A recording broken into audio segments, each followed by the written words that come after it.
The throne room of the asterisk obsidian maw was a cathedral of conquest, a silent testament to the unyielding will of the Draconis Imperium.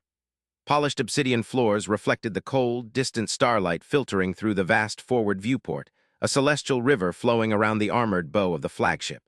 At the chamber's heart, upon a throne carved from a single unblemished meteoritic crystal, sat Grand Strategos Kalen. His scales, the color of twilight and hardened by centuries of command, shimmered with a faint, internal luminescence. His eyes, twin embers of ancient gold, were fixed upon the world that hung in the void before them, a fragile marble of blue, white, and green, a jewel of life in an otherwise barren system.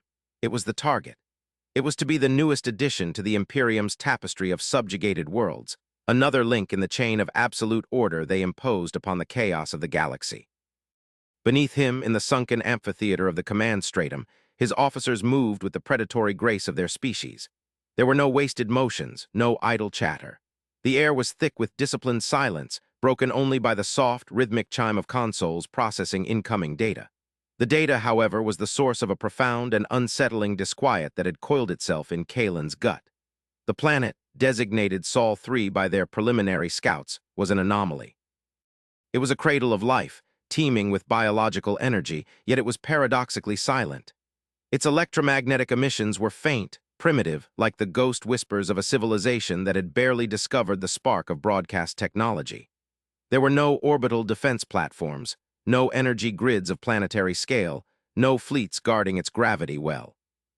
The scouts had reported scattered, low-density population centers, primitive projectile-based weaponry, and a species seemingly content to live and die upon the surface of their world, their primitive shores, as the initial assessment had termed them. "The silence is a weakness, Grand Strategos," a voice, sharp and resonant, cut through the quiet. Vorlag, Kalen's second-in-command, stood from his station. His scales were the color of forged steel, his crest high and aggressive. Youth and ambition burned in his gaze. "They are fractured, unaware, basking in their own insignificance. A single orbital demonstration will shatter their primitive governance structures. They will bow before the day is done. The Imperator's decree will be fulfilled with minimal expenditure of resources." Kalen did not turn his head. His gaze remained locked on the serene, beautiful world. He had seen 100 worlds fall. He had seen empires of gas giants and crystalline beings of silicon surrender to the might of the Draconis fleet.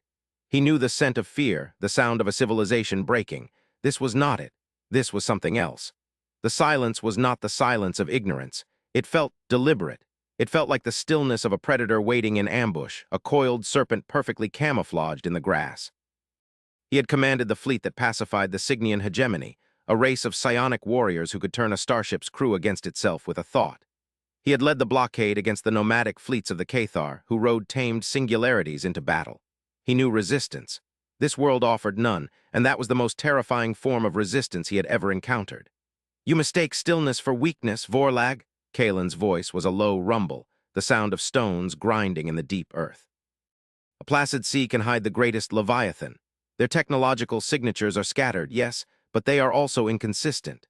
We detect fission reactions from one continent and simple combustion engines on another. Their information networks are a chaotic cacophony of primitive entertainment and tribal disputes, yet buried within them are algorithms of a complexity that our finest cryptographers are still struggling to unravel. It is a world of contradictions." "Contradictions born of incompetence," Vorlag countered, stepping forward into the hallowed space before the command throne.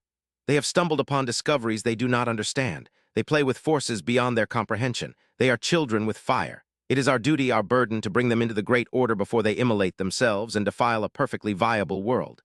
The Imperium requires this system's resources. The mandate is clear." The Imperium always required more. More worlds, more resources, more souls to bring under the suffocating blanket of its rigid, unyielding peace. The Great Order was the foundational myth of their civilization, the belief that all life, if left to its own devices, would descend into self-destructive chaos. Only the Draconis, with their ancient lineage and unwavering discipline, could provide the necessary structure for the galaxy to survive. It was a noble purpose.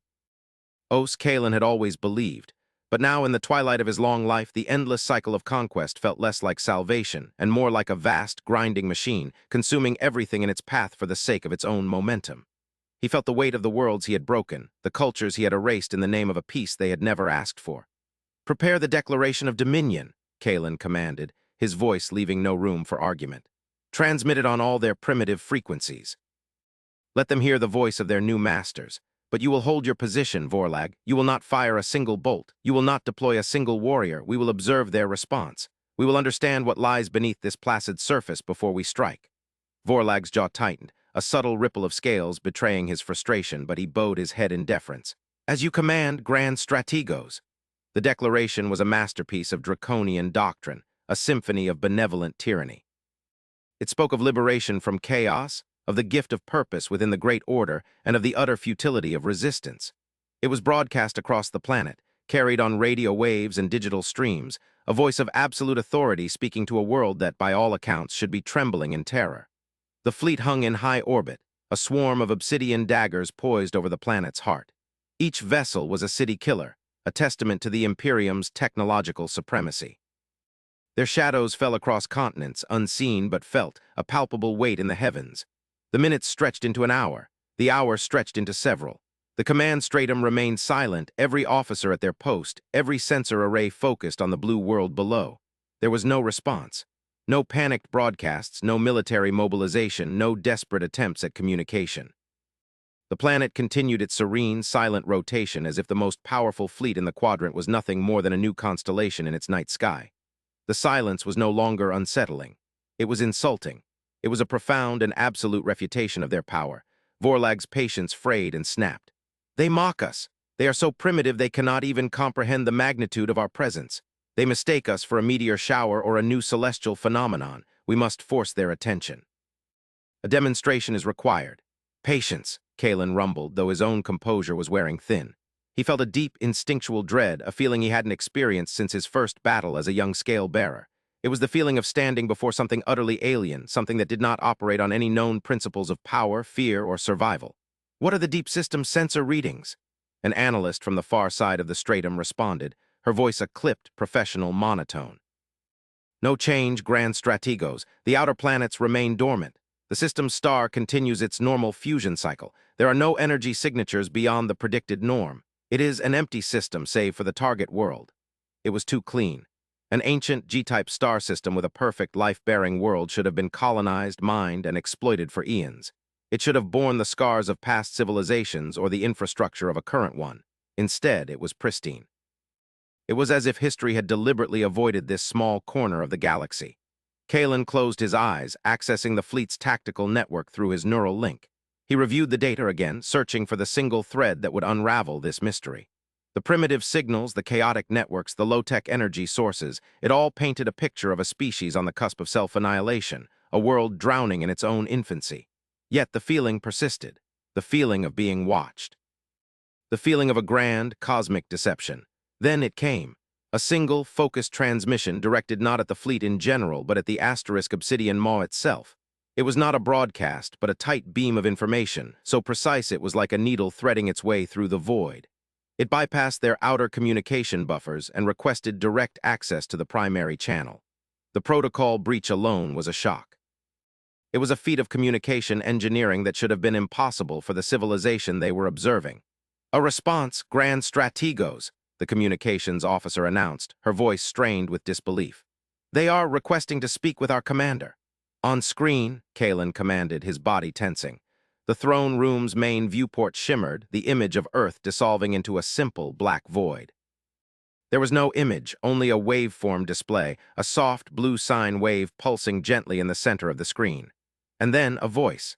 It was not a voice of a single being, but a chorus, a multitude of voices blended into a single, harmonious, and utterly calm entity. It was G. Endareless, ageless, and devoid of any discernible emotion. It was the calm of a deep ocean, vast and immeasurable. "We receive your transmission," the voice stated, the words resonating in the Draconian language with perfect syntax and accent, a linguistic feat that should have taken years of study. "You have identified yourselves as the Draconis Imperium. You speak of order and dominion. Please state your intentions clearly. Why have you come to our home?" The sheer audacity of the question struck the command stratum dumb. Vorlag's scales flushed a dark, angry gray. They had announced their intentions in the most unambiguous terms possible. They were here to conquer, to absorb, to rule. The question was not one of ignorance, but of defiance. A defiance so profound, so serene, it bordered on madness. Kalen felt a chill crawl down his spine. This was not a primitive species. This was something else entirely. "I am Grand Strategos Kalen of the Draconis Imperium," he responded, his voice amplified throughout the chamber, a projection of unshakable authority. "This system is now under our protection. Your world, its resources, and its people will be integrated into the Great Order. Your chaotic existence will be given purpose. This is not a negotiation. It is a statement of fact. Your compliance is expected."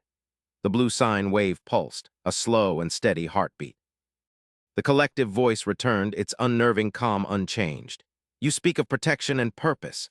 These are concepts defined by the observer. We have our own purpose. We have our own order. Your presence here is not required. Your protection is not welcome. We ask you to leave." Vorlag let out a harsh, guttural laugh. "Leave! Do these creatures understand who they are speaking to? Grand Strategos, this insolence demands a response. Let me silence this arrogant voice and the primitive transmitter it emanates from. A single lance strike will suffice.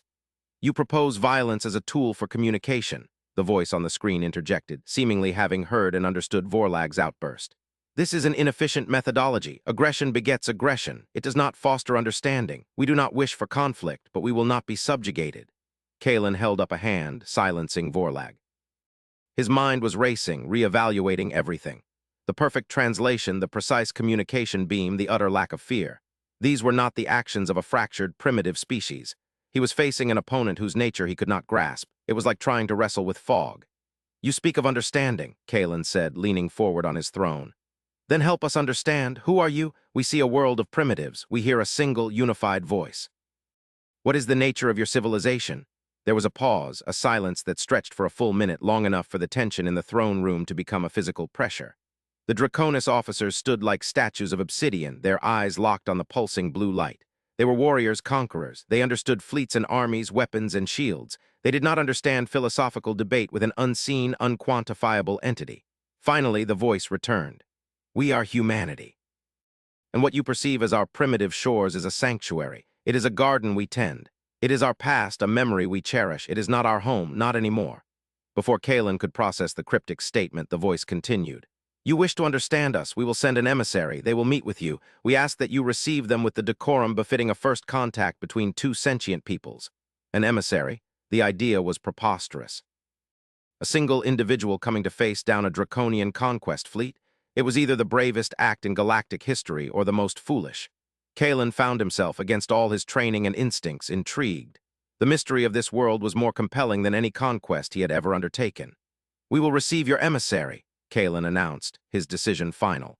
"But be warned, any sign of treachery will be met with the complete and utter annihilation of your world." "There will be no treachery," the voice of humanity replied, its calm unwavering. "We do not operate on such principles. The emissary is on their way." The transmission ended. The blue sine wave vanished, leaving the viewport dark for a moment before the image of the serene earth returned. The throne room was silent, but it was a new kind of silence. The silence of arrogance had been replaced by the silence of uncertainty. Kalen looked at the world below, no longer seeing a prize to be taken, but a puzzle box, its lid sealed tight, and he felt a growing certainty that whatever was inside, it was not something the Draconis Imperium was prepared for. They had come to conquer a planet's shores, but they were beginning to suspect the true civilization they faced had never left the skies. A small, sleek vessel detached itself from the planet's atmosphere. It was teardrop-shaped, its hull a seamless, pearlescent material that seemed to shift in color as it caught the starlight. It bore no visible weapons, no engines, no viewports. It moved with a silent, effortless grace, not propelled by any force the Draconis sensors could detect, but as if space itself was willingly bending to its passage. It was a mode of impossible technology against the backdrop of the brutalist, functional design of the Draconis fleet. Vorlag scoffed, but Kalen watched its approach with a growing sense of awe and dread. The vessel halted a respectful distance from the *obsidian maw*, its presence a quiet statement of confidence. "They request permission to dock," the communications officer reported, her voice hushed. "Grant it," Kalen commanded, rising from his throne. "Prepare the high reception chamber. I will meet this emissary myself. Vorlag, you will accompany me, but you will remain silent unless spoken to." The high reception chamber was designed to intimidate. It was a vast, cavernous hall with walls of polished black metal, held up by massive pillars that soared into the darkness above. The only light came from a single, powerful beam that illuminated a circular dais in the center.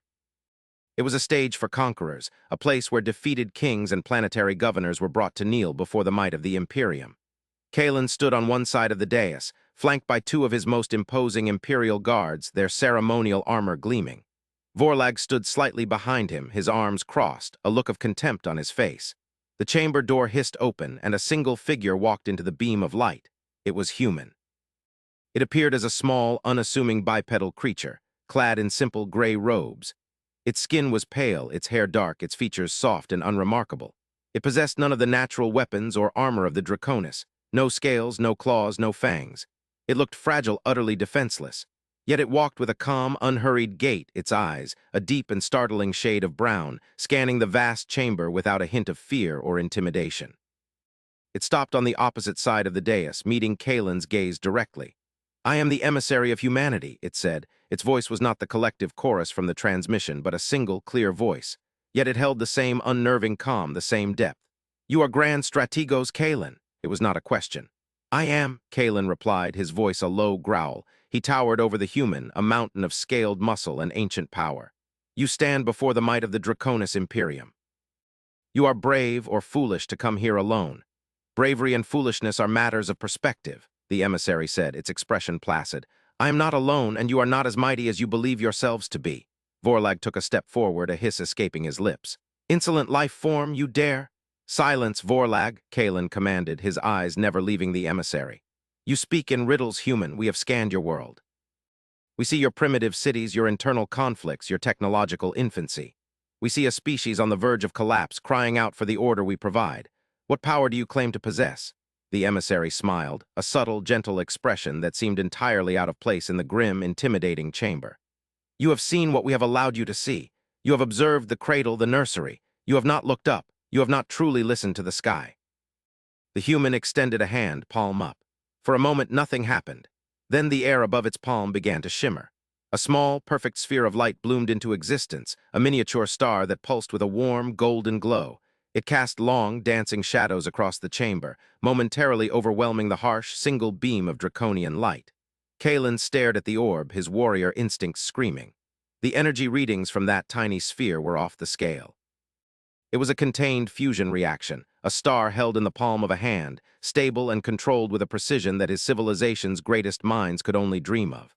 "Your Imperium draws its power from the brute force of fission and antimatter annihilation," the emissary said, its voice soft but carrying to every corner of the vast hall. "You crack planets for fuel. You tear at the fabric of the universe for your energy. It is crude, destructive. We learned long ago that the universe provides power willingly if you only know how to ask." The miniature star vanished as quickly as it appeared, plunging the chamber back into its stark, cold light. The afterimage burned in Kalen's vision. "You are a magician. You think to frighten us with parlor tricks?" Vorlag sneered, though the confidence in his voice was palpably diminished. "It is not magic," the emissary replied patiently. "It is understanding, an understanding your Piap will have yet to achieve because you are too busy shouting at the galaxy to listen to its whispers. You see territory to be conquered. We see a network of existence to be preserved. You seek to impose one order on all things. We seek to understand the infinite orders that already exist." Kalen felt a profound shift in his perception. The creature before him was not a representative of the bickering, primitive tribes he had observed on the planet below. This was something ancient, something wise, something that had evolved beyond the base instincts of conquest and survival that still drove his own people. "What is your purpose, then?" Kalen asked, his voice losing its edge of command, replaced by genuine curiosity. "Why the deception? Why maintain the facade of a primitive world?" "It is not a deception," the emissary corrected gently. "It is a choice. Earth, the world you see, is precious to us. It is where we were born. It is the soil from which our consciousness grew. We have preserved it as it was, a living museum, a sanctuary. We allow a small portion of our people to live there, to experience life in its original, physical form if they so choose. But the vast majority of humanity, we have moved on. We did not leave our world behind. We simply expanded our definition of home." The emissary gestured upwards, towards the dark, unseen ceiling of the chamber. "You came here seeing only a single, primitive world. You found what you expected to find. Your sensors are powerful, but they are blind to what they are not programmed to look for. You searched for ships of metal and energy signatures of war. You did not search for the quiet hum of a civilization that has woven itself into the fabric of space-time." A cold dread, colder than the vacuum between worlds, washed over Kalen. He activated his private neural link to the *Obsidian Maw *S bridge. Full spectrum sensor sweep, he commanded silently. Recalibrate all arrays. I want you to look for everything. Ignore all previous parameters. Scan for quantum entanglement, dimensional resonance, gravitational anomalies. Scan for things we don't have names for. On the bridge of the flagship, the analysts scrambled to obey the unprecedented command. Filters were dropped. Safeties were disengaged. The ship's powerful sensorium opened its eyes fully for the first time since entering the system, drinking in the raw, unfiltered data of reality. For a moment, there was only the familiar static of the void. Then, the system began to see. The data flooded the bridge, a tidal wave of information that overloaded processors and sent analysts reeling back from their consoles in shock. The serene, empty space around the planet Earth was not empty. It was teeming, saturated with structure and energy on a scale that shattered every draconian concept of engineering. A vast, gossamer ring, invisible to their standard sensors, encircled the planet, a band of woven light and exotic matter so large it made their entire fleet look like dust motes. Further out, orbiting the system's star, were not planets, but a swarm of uncountable structures, a shimmering cloud of habitats and energy collectors that drank the star's light like a living thing, a true Dyson swarm. The empty space between planets was laced with shimmering filaments of contained energy, transportation conduits that moved matter and information at speeds that defied conventional physics. The entire solar system was a single, interconnected megastructure, a work of celestial engineering so advanced and so subtle that it had remained completely invisible to them. On the dais, Kalen swayed, the neural feedback from the bridge a psychic blow. He saw it in his mind's eye, the truth of the system, the sheer, overwhelming, terrifying scale of it. His fleet, the pride of the Imperium, was a collection of primitive canoes that had paddled into the harbor of a godlike civilization, believing it to be an uninhabited bay. They hadn't just underestimated humanity, they had failed to even perceive them. "You see now," the emissary said, its voice filled not with triumph but with a profound sadness. "Why we value our peace, why we ask only to be left alone." Vorlag was staring at nothing, his face a mask of disbelief and horror. His entire worldview, his belief in Draconian supremacy, had been shattered in a single moment. "This is impossible," he whispered. "A trick, a psychic projection." "It is not a trick," the emissary said, and then it delivered the final, crushing blow. "And this is only our home, this is not our defense."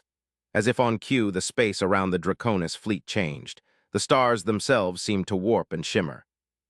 From the invisible structures, from the very fabric of the void, immense energies began to coalesce. Shapes formed, not ships of metal and plate, but constructs of pure, solidified light, vessels of impossible geometry that hummed with the power of contained singularities. They were vast, larger than any ship the Draconis had ever built, and they materialized in perfect, silent formations, surrounding the fleet, their weapons, if they could be called that, glowing with the light of captured nebulae. There was no aggression, no threatening posture. It was simply a statement of fact, a revelation of power so absolute it made the very concept of a fight absurd. Kalen looked from the vision in his mind to the small, fragile-looking creature before him. He saw no pride in its eyes, no satisfaction in his fleet's humiliation. He saw only a deep, weary patience. "Why?" Kalen finally managed to ask, his voice a hoarse whisper. "Why reveal this to us now? You could have destroyed us the moment we entered your system. You could have erased us from existence without a thought."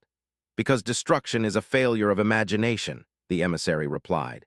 "It is the last, desperate act of those who can see no other solution. We had hoped you would hear our request and leave. We had hoped to avoid this demonstration. We do not seek to inspire fear, grand strategos. We seek to foster understanding. Your people are not our enemy. Your philosophy is." The weight of centuries of conquest, of the great order, of the Imperator's unyielding decrees, settled on Kalen's shoulders. He saw his people for what they were, a powerful, proud, and deeply frightened species, so terrified of the chaos of the unknown that they sought to burn it all down and replace it with a sterile, predictable prison of their own making. They were galactic vandals, smashing every unique and beautiful thing they found because they could not understand it. And here, before him, was a civilization that had chosen the opposite path. A civilization that had embraced the chaos and found within it a harmony he could barely comprehend.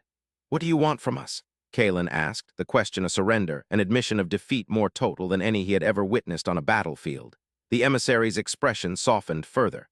"We want you to listen not to us, but to the galaxy. There is a reason we have built our home this way. There is a reason we have sought a different path from the one of conquest and physical expansion. We did not hide ourselves from you, Draconis. We have been hiding from something else, something much, much older. The human emissary's words hung in the oppressive silence of the high reception chamber, a new and more profound mystery layering over the shocking revelation of humanity's power. The constructs of light that now bracketed the Draconis fleet in the void outside did not waver. They were a silent, luminous fact, a new parameter in the equation of galactic power that Kalen was struggling to compute. His pride, the bedrock of his identity as a Draconis commander, was a field of rubble. In its place, a terrifying, exhilarating curiosity was taking root. He had spent his life enforcing a rigid monolithic order.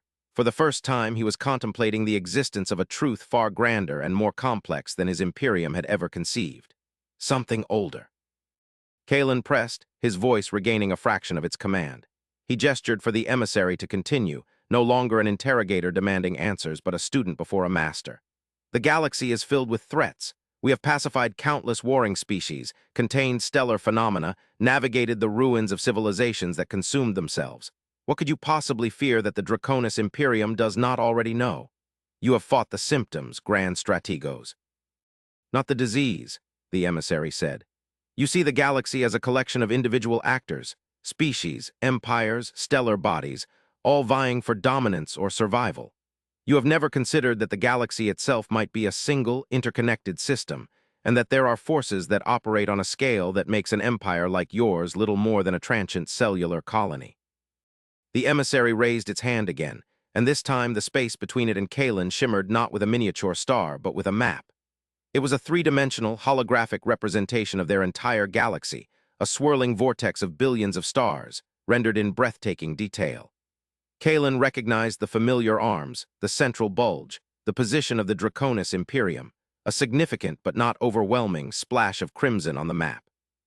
This is our home, the emissary said, its voice taking on a new, solemn gravity. A place of immense beauty, complexity, and life.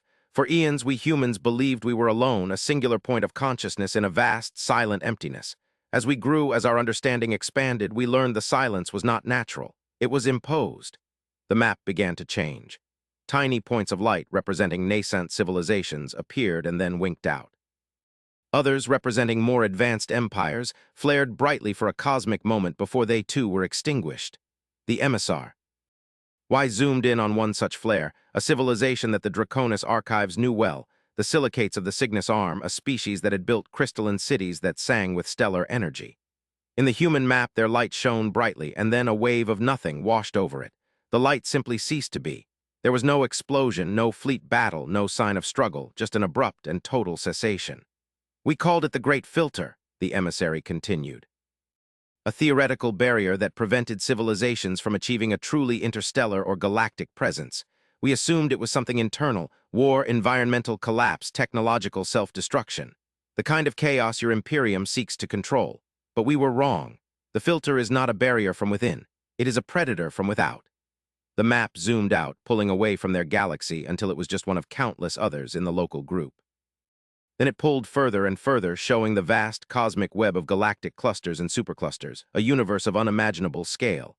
And then Kalen saw it, a darkness moving between the galaxies. It was not the simple black of the void. It was an active, encroaching nullity, a stain of non-existence that was spreading through the cosmos. Where it passed, the light of galaxies dimmed and went out, not in fire, but in a chilling, final silence. You speak of a force that consumes galaxies. Vorlag's voice was a choked whisper, his arrogance finally and completely annihilated, replaced by a primal, species-deep terror. It does not consume, the emissary corrected, its tone now laced with an ancient sorrow.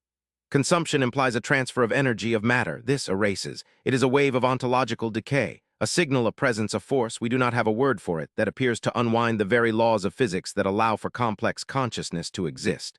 Life, thought, civilization. They are simply unwritten from the fabric of reality. We call it the silence because that is all it leaves behind. Kalen stared at the horrifying map, at the inexorable creep of the intergalactic void stain. He understood. He finally, truly understood. Humanity's incredible technological leap, their ascension into a semi-physical existence, their fortification of their home system, it was not an act of peaceful retirement. It was an act of desperate, brilliant preparation. They were not hiding from the Draconis. They were building a lifeboat, a fortress of reality itself, in the hopes of weathering a storm that could unmake gods. We first detected its precursor signals millennia ago, the emissary explained. Faint whispers from the Andromeda galaxy. We watched through our most advanced instruments as it fell silent over the course of a few thousand years. A galaxy of 1 trillion stars snuffed out like a candle. We have tracked the silence ever since. It moves at a significant fraction of the speed of light. It is heading for our galaxy. By our calculations, its leading edge will reach the outer rim in less than 10 of your standard centuries. The pieces fell into place in Kalen's mind, forming a picture of such terrifying clarity that it threatened to break him. The empty systems, the ruins of past empires that seemed to have just vanished. The profound, unnerving quiet of the cosmos. The Draconis Imperium had been striding arrogantly through a graveyard, proclaiming themselves kings of the ashes, all while the Undertaker was walking up the path. Their endless quest for order, their frantic, violent consolidation of the galaxy, was a subconscious response to this cosmic dread, a desperate attempt to build a wall against a tsunami they could not even see. "Your great order," the emissary said, its gaze locking with Kalen's, "is a child's sandcastle built on the shore of a dying ocean. You seek to control the other children on the beach, forcing them to build your castle with you, while the tide that will wash it all away is already coming in. It is a futile, tragic waste of the little time we all have left." The human closed its hand, and the galactic map dissolved into nothing. The stark light of the reception chamber returned, seeming harsher and more meaningless than before. Kalen felt the immense weight of his actions, of his entire civilization's history. Every war, every subjugated world, every culture erased in the name of the Imperium. It was all meaningless squabbling in the face of this absolute final truth. "Why tell us this?" Kalen asked, his voice heavy with the burden of this new knowledge. "We are your inferiors. We came to your home as conquerors. Why share the most important secret in the universe with your enemies?" The emissary gave that same sad smile. "Because you are not our enemies, you are our neighbors. You are another form of life that has achieved the miracle of consciousness in a universe that is actively hostile to it. Your methods are brutal, your philosophy is flawed, but you are alive. And in this galaxy, in this cycle, life is an anomaly of breathtaking rarity. The silence does not distinguish between a philosopher and a conqueror. It will unmake us all with equal indifference. We showed you our power not to threaten you, but to make you listen, to show you that there is another way. We do not have the time for you to learn this on your own." A profound, shattering humility washed over Kalen. He saw the path ahead not as a commander, but as a simple, living being. The Draconis could continue their pointless conquests, subjugating worlds until the silence arrived to claim them all. Or they could change. They could learn. They could stand with this calm, impossibly ancient and wise species and face the coming darkness together. He turned to Vorlag. The younger Draconis was pale, his scales a dull, lusterless gray. The fire of ambition in his eyes had been extinguished, replaced by the deep, cold terror of true understanding. He looked at Kalen, and for the first time there was no challenge in his gaze, only a desperate plea for guidance. Kalen turned back to the human emissary. He slowly, deliberately lowered himself from the dais, stepping onto the floor of the chamber, a gesture of profound significance in Draconis culture. He was no longer on a stage of power, but on common ground. He drew himself up to his full, towering height, but there was no menace in his posture. There was only a solemn, terrible resolve. "The Draconis Imperium has spent millennia imposing its will upon the galaxy," Kalen said, his voice resonating with a new kind of authority, not the authority of a conqueror, but of a leader facing an existential truth. "We believed we were bringing order to chaos. We now understand that we were merely rearranging the furniture in a room that is about to be consumed by fire. Our great order is a lie." He paused, the weight of his next words feeling heavier than any command he had ever given. "This silence, it is a threat beyond the scope of any one civilization. It is a challenge to life itself. Humanity has prepared. The Draconis Imperium has not. We have been fighting the wrong war." The emissary watched him, its expression unreadable, but its eyes filled with a deep, ancient empathy. It simply waited. Kalen straightened his back, a symbolic act of casting off an old burden and taking on a new one. "You did not come here to demand our surrender. You came here to offer us a choice, to continue on our path to inevitable oblivion or to join you in a purpose greater than empire, greater than conquest." He looked past the emissary towards the door of the chamber, as if seeing beyond it to his fleet, his people, his entire civilization's future. "The Draconis value strength. We value honor. There is no strength in ignorance and no honor in fighting a meaningless war while the universe dies around us." He locked his gaze with the emissaries one last time. Humanity has offered us understanding. The Draconis Imperium must now offer its strength, not as conquerors, but as allies. Tell us what you need. The fleets of the Imperium are yours to command. We will not be unwritten from existence without a fight. The emissary closed its eyes and bowed its head slightly, a gesture of acknowledgement, of respect, of a heavy burden now shared. The first step is not a fight, grand strategos. The first step is to learn, and to help others learn. There are other civilizations in this galaxy, other sparks of life hiding in the darkness, terrified of predators like your Imperium. We must find them. We must warn them. The great order you sought to build through force must now be forged through unity. For the silence is coming, and the only thing that can stand against the end of everything is everything standing together. Kalen nodded slowly, the truth of those words settling deep into his ancient soul. He looked up, through the unseen ceiling of the chamber, towards the star-dusted void. The stars no longer looked like prizes to be claimed or navigational points in a campaign of conquest. They looked like distant campfires, huddled together in a vast and encroaching darkness. His people had arrived on what they thought were the primitive shores of Earth, expecting to find a simple battle. Instead, they had found a truth that would redefine their existence. They had never left the skies, the humans had said. And now, Kalen understood. Humanity had ascended to watch over the cosmos, to stand vigil against the coming night. And the Draconis, the great and terrible conquerors of the galaxy, had just been recruited to stand vigil with them. The war for the galaxy was over. The war for reality itself was about to begin.